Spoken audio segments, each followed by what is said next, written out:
Hello there, everyone. My name is Joshua Smith. I'm one of the regional sales managers over here at Neishloss and Fleming. Thank you all so much for attending today's webinar. I've titled this week's When, Where, and How to Hold Medicare Meetings.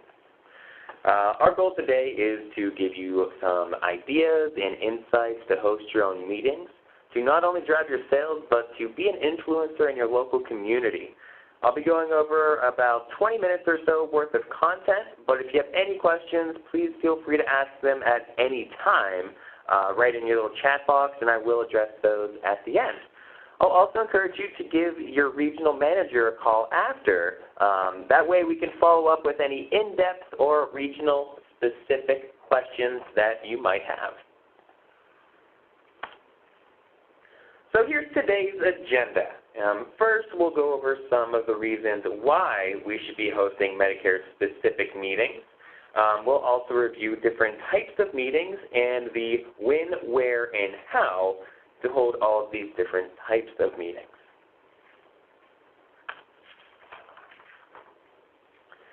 So why meetings? Well, the agents that I work with that have conducted meetings will tell you that they are a sustainable source of leads that are inexpensive and effective. These meetings are geared to support the baby boomer generation, which is bringing in over 10,000 people every day into a Medicare eligible status. And that's only the people that are turning 65. Your meetings will also attract a larger audience of individuals already on Medicare that continue to need support so that you can coach them to what Medicare is and how it works. Hosting meetings is also a great way to create momentum during lock-in period outside of the AEP. And so let me ask you this.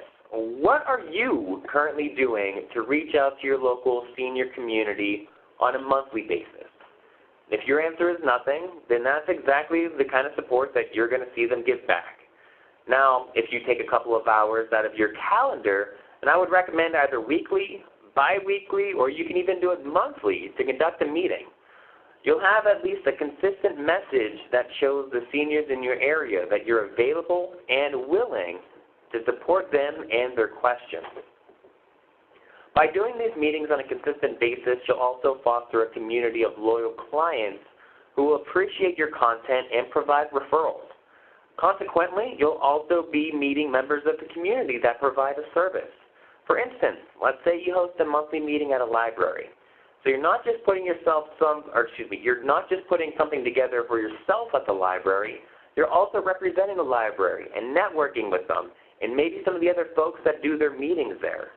So by creating this presence and working with your senior community to offer your service, as well as networking with the other outreach programs, you're going to be able to create a lead generation opportunity that can easily and affordably replicate at various other locations. So a lot of what I mentioned in the last slide is going to be related to educational meetings. Again, the goal of these meetings isn't necessarily to isn't going to drive your short-term sales. But you will be providing a service during the lock-in period to give you a consistent lead stream during the AEP. You'll also have the chance to get some turning 65, Medicare supplement, or even dual special needs plan leads. But if you're a Medicare Advantage focused, this is going to be something that is going to drive your AEP referrals and appointments. The idea behind doing an educational meeting is to gather a group of individuals in the room and present them the basic information on Medicare. You'll be reviewing what Medicare is, which constitutes what Part A is, what Part B, and how Medicare Advantage, SUPs, and prescription drug plans all work. And really, that's it. And you're the Medicare agents out there, everyone on this webinar. This is some of the basic stuff that you're going to need to explain with them anyways. Whether that's in an individual setting or if you're meeting with a husband and wife or spouse, they're already going to have these questions on Medicare, so might as well bring them all together in one area and talk to them all about it at one time. The best part is you never have to reinvent the wheel when you're doing this as well. We're lucky enough to partner with carriers that already provide you with the entirety of the meeting. The carriers have slideshows, meeting notes, handouts that explain absolutely everything to these potential clients of yours. There's really not too much here that you can really mess up. Educational meetings are generally inexpensive. Outside some startup costs of a laptop, which most agents have, and a projector, the actual venue to rent out, if it's a library, is typically going to be less than $50, and sometimes it can be even free. The marketing is also done for you if you position yourself right. When you're thinking about your venue, I want you to start thinking about their position in the community. Does this area or does this structure have a web presence? Do they have a mailing list? What about a calendar of events? Places like libraries are always looking to bring people in, and use that message and piggyback on it. Get on their calendar, their website, and mailing list. Let them do the advertising for you. If you need any flyers to promote the event, please let us know. We can set you up with Jamie in our office. She's our graphics designer. She can help you to create a customized piece to print out and post on bulletin boards. If you need business cards, we can help you out with that. Even if you do have a marketing budget, we can design postcards and send them to a targeted senior audience right in your area. The bottom line and the most critical part of hosting events is doing them consistently. I can't tell you the number of times and the amount of agents that have tried doing one meeting, got discouraged because maybe only a few people showed up at the first one, but then they just stopped forever. Rome wasn't built in a day, and neither is your audience. The more consistent that you host these meetings, the more visible that your marketing is going to be, and the opportunity to show up for your meetings goes drastically upwards. Is someone more likely to go to a meeting that's held once by someone they've never heard of? Or what about if they keep seeing a flyer, or if they've received a postcard and consistently saw a name in the calendar? Who are they more likely going to show up to a meeting for? So now that we got some of the basics of holding these meetings, and we talked about going to a library as one option, but let's not limit yourself to that. Where are the seniors in your area going? Where would a free education be welcomed? Can you think of some other places that might be in line of what you're looking for? On the screen, I created this brief list to help you out. And for some of the folks that may be listening to the audio, I have listed the following. So we've got churches, rec centers, community colleges, senior centers, community centers, food banks, healthcare facilities, and even gyms. You've probably already been selling Medicare, so you probably already know that Silver Scripts and Silver Sneakers are a super valuable option to have for any of your Medicare plans. Gyms are a perfect opportunity for you. Go to your gyms, ask them about any of the seniors that come there, if they're using Silver Sneakers, or if they have an opportunity to potentially be long-time gym memberships. Go to them, ask them the questions, set up a meeting, set up a time that you can educate their clientele on some better opportunities for them. Use technology. You're on a device with internet access right now. If you're watching this live, well, maybe wait to the end, but I want you to Google some of these places near you. And if you're watching this on our webinar archive, just pause the video right now. Start Google. Use the Google right now. Use that search. Start getting your ideas.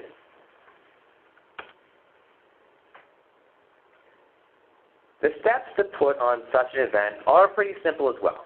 First, you're going to want to make sure that you have all the necessary materials. Like I said, we work with carriers that have these materials already pre-made and ready for you to download. You can also order information booklets as well. If you don't want to use a laptop and a projector, you don't necessarily need one, but I honestly do recommend it. It's a lot easier to read from a slideshow than it would be to fumble through some papers. You'll also want to have a personal table in the back with some additional information. You can include information packets, pens, pads, etc. If you need a table skirt or a table runner, give us a call. Again, we can design you all of these custom materials. Anything that you might need, let us know. We're here to help support you. And once you have all your materials, you'll want to contact your venue. Introduce yourself as an independent insurance agent that works with individuals on Medicare. Let them know that you're not interested in holding a sales meeting, but you're hoping to educate the community on how Medicare works. Invite and encourage the management staff to even join you if they're curious about any sort of salesiness that are going on. You're going to want to find out their calendar events and find a time that works best for you. There's no magic answer and when might be best, what time of month, what time of day, but you might want to consider trying a few different times and a few different days throughout the month to see that works best for you and your community. And depending on when you choose to have your meeting, you want to advertise for it. Like I mentioned, use the internal marketing of the venue to help. If you're going to do your own postcards, I recommend having those sent out about 4 to 6 weeks before the first event and advertise at least 3 dates that you've booked. In the meantime, what you can do is review the slides, practice the presentation, practice the presentation a few times and get a feel for it. You don't want to run this sort of thing and go into it completely blind. Have a plan. And lastly, it is well within CMS compliance to have snacks and beverages available as well. Cookies, donuts, and coffee typically do just fine.